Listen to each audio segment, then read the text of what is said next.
السلام علیکم ورحمۃ اللہ وبرکاتہ۔ جی میں ثناء اللہ نقشبندی، امید ہے آپ تمام حضرات خیریت سے ہوں گے۔ پچھلے ویڈیو میں ہم نے جناب عبد المطلب کے مقام و مرتبے کو سمجھا اور پھر کیسے ان کی ایک منت پوری ہوئی تو انہوں نے آقا کریم صلی اللہ تعالیٰ علیہ وسلم کے والد گرامی جناب عبداللہ کو کیسے قربان کرنا چاہا اور کیسے ان کے دفاع میں لوگ آئے اور ایک کاہنہ کے مشورے پر ان کی جان بچ گئی۔ آج ہم ذکر کریں گے کہ اللہ کے رسول صلی اللہ تعالیٰ علیہ وسلم کے والد گرامی جناب عبداللہ کا مقام کیا ہے اور وہ کیسے انسان تھے۔ روایتوں میں آتا ہے کہ ان کے بھی امانت اور صداقت کی گواہی مکہ کے لوگ دیتے تھے۔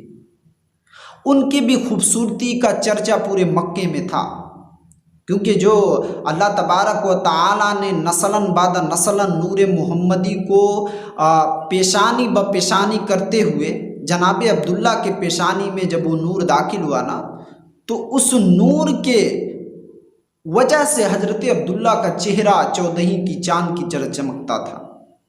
مکہ کے لوگ حیرت زدہ رہتے تھے کس قدر عبداللہ خوبصورت ہے، اللہ تبارک و تعالیٰ نے کس قدر انہیں خوبصورتی سے بنایا ہے اور کس قدر انہیں خوبصورتی عطا کیا ہے۔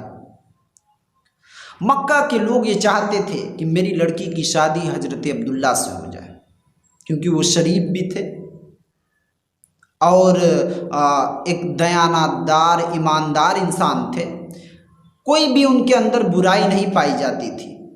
اور مکہ کے سب سے جو مقدس اور مکرم قبیلہ تھا قریش، اس کے سردار جناب عبد المطلب کے وہ بیٹے تھے۔ اب اس سے بہتر رشتہ کیا ہو سکتا ہے؟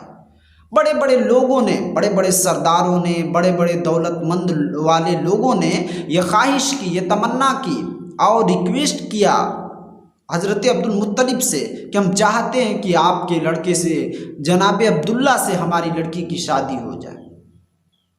اچھا، اس شادی کی کنڈیشن کو پیش کرنے سے پہلے میں ایک واقعہ بتاتا ہوں۔ روایتوں میں آتا ہے کہ ایک چرواہا جو اپنے ریوڑوں کو اپنے بکریوں کو چرا رہا تھا میدان میں، وہ وہاں سے دوڑتا ہوا قبیلے کی طرف آیا۔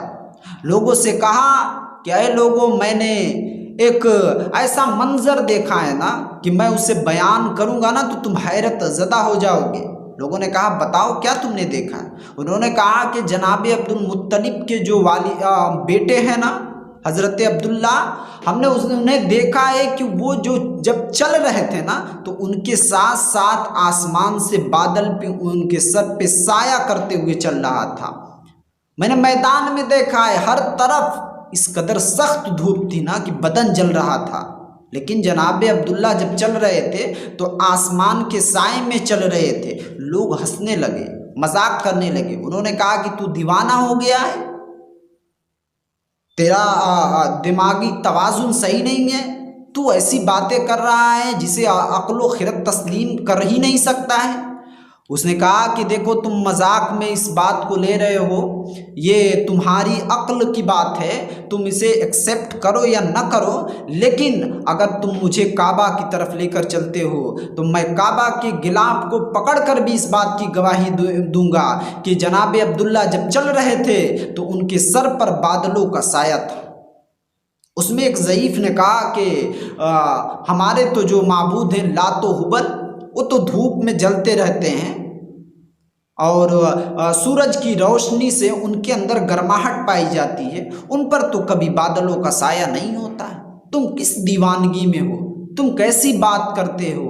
وہ شخص وہاں سے چلا گیا۔ دیکھیں یہاں پہ آپ ایک مقام سمجھے، سرکار دو عالم صلی اللہ تعالیٰ علیہ وسلم کے درجے اور مقام اور ان کی فضیلت کوئی کیا بیان کر سکتا ہے؟ ان کے والد گرامی کا آپ دیکھیں کہ کس قدر درجہ بلند تھا کہ جب وہ تپتی ہوئی دھوپ میں چلتے تھے نا تو اللہ تبارک و تعالیٰ کو یہ منظور نہیں تھا کہ میرے محبوب کے والد تپتی ہوئی دھوپ میں چلیں تو دھوپ کے تپش سے انہیں تکلیف ہو، اس لیے وہ بادلوں کو حکم دے دیا کرتا تھا کہ اے بادل جاؤ اور تم عبداللہ کے سر پر سائے کی طرح تم کھڑے رہنا۔ دیکھ رہے ہیں، یہ حضرت عبداللہ کا مقام و مرتبہ ہے۔